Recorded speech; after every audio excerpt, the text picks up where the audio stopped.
There is a major image that appears throughout all of the scriptures, both the Hebrew and the Christian testaments. And it is this: God's love for us is a gift. It is unearned by anything that we can do. And this image also. God acts graciously on our behalf, and we cannot make or persuade God to do good for us. God just does so. It is God's nature. We are just fortunate recipients of that. And so, with that in mind, have we run into a gospel exception in today's passage? Today's gospel seems to go sideways as Jesus advises somebody, "Strive to enter through the narrow gate, for many, I tell you, will attempt to enter, but will not be strong enough." Is that what it's all about? We work hard to push our way into a restricted place that many won't be able to enter? That sounds like a rugby match to me. You push and shove and scramble, and with any luck, you'll be able to enter.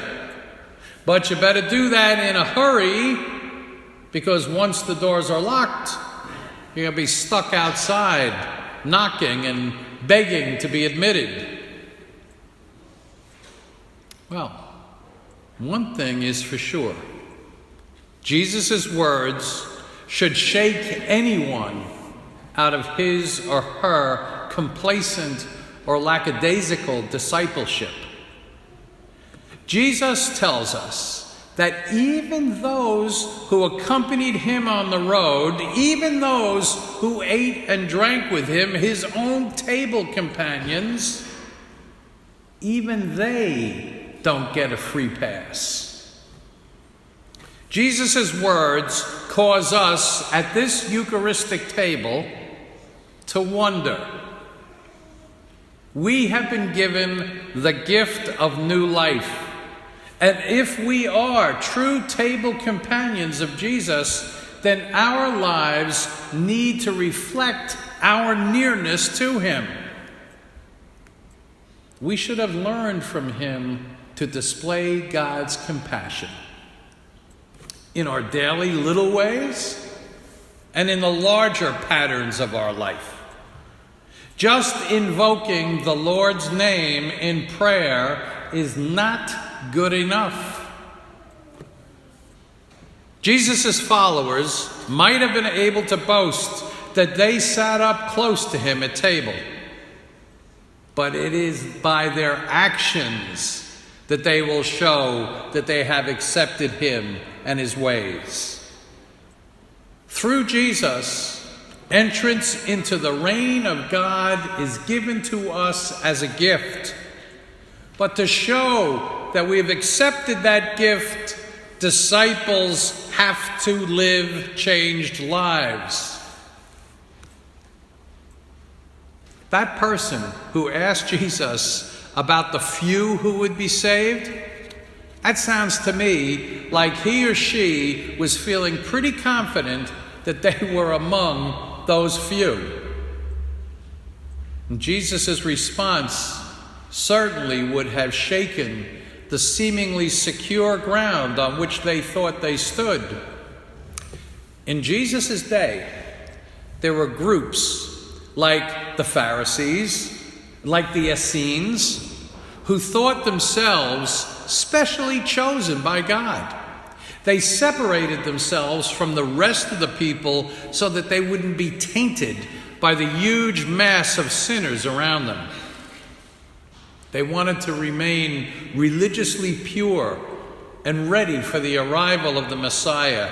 And isn't it ironic then that when the Messiah did come, he was found to be right in the midst of the very people that those folks were shunning? I can't imagine that smug person who asked Jesus the question about the saved ever gave a serious look into his or her own life. You get the feeling that they didn't think that they needed to. We all must acknowledge the shadow side of our lives and forget about judging other people.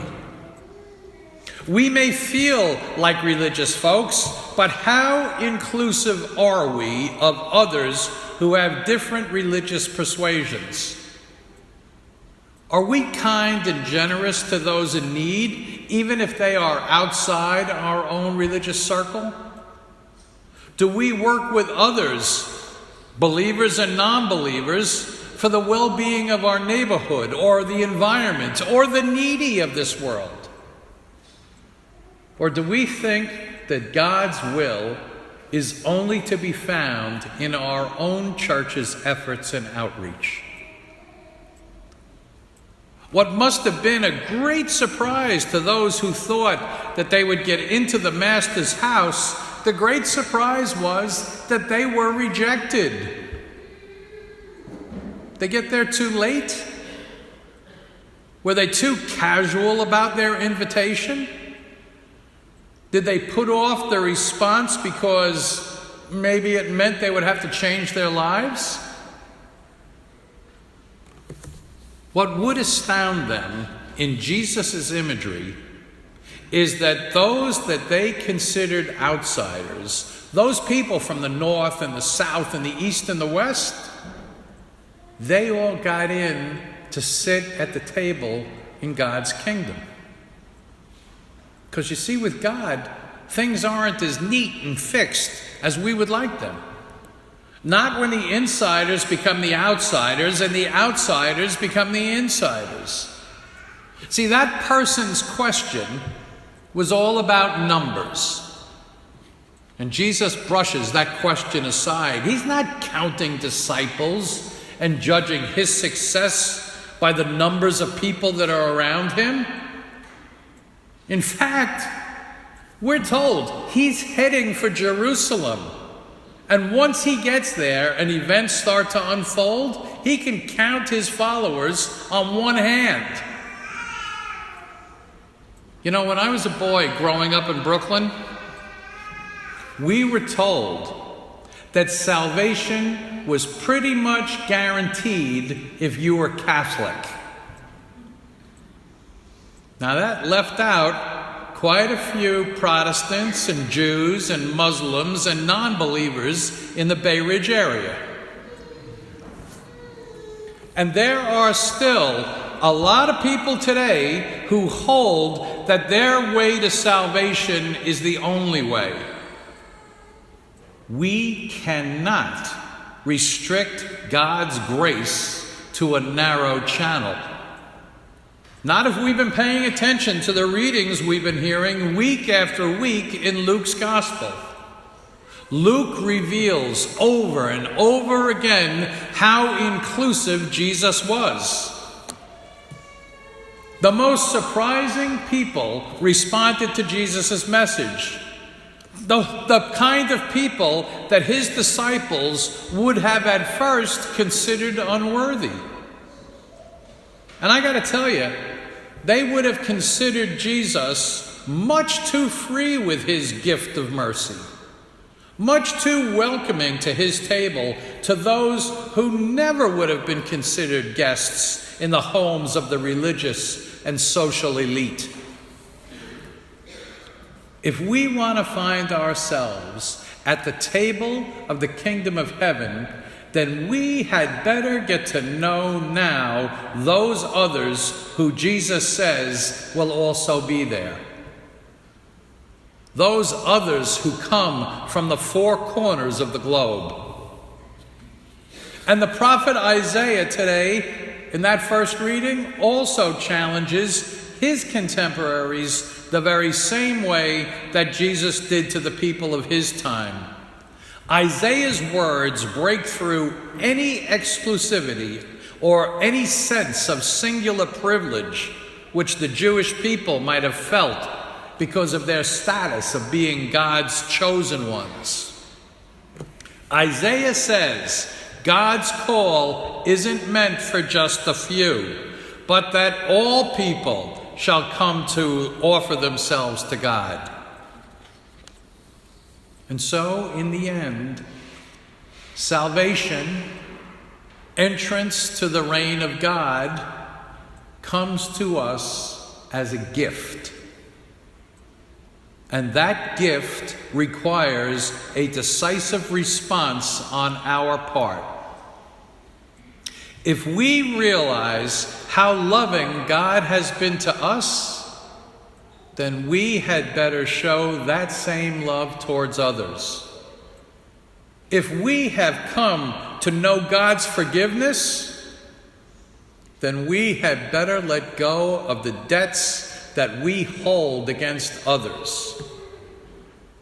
If we have heard the free invitation to the reign of God and have experienced God's open door policy to us, then we had better unlock our own hearts to those whom our world looks upon as outsiders or the unworthy. Because when it comes right down to it, the question put to Jesus, Lord, are only a few people going to be saved? That's a pretty scary one. After all, who deserves to be saved? What could we do on our own to make ourselves worthy to sit at the table in God's kingdom? It is Jesus who offers us the gift of life. And we enter that life through him.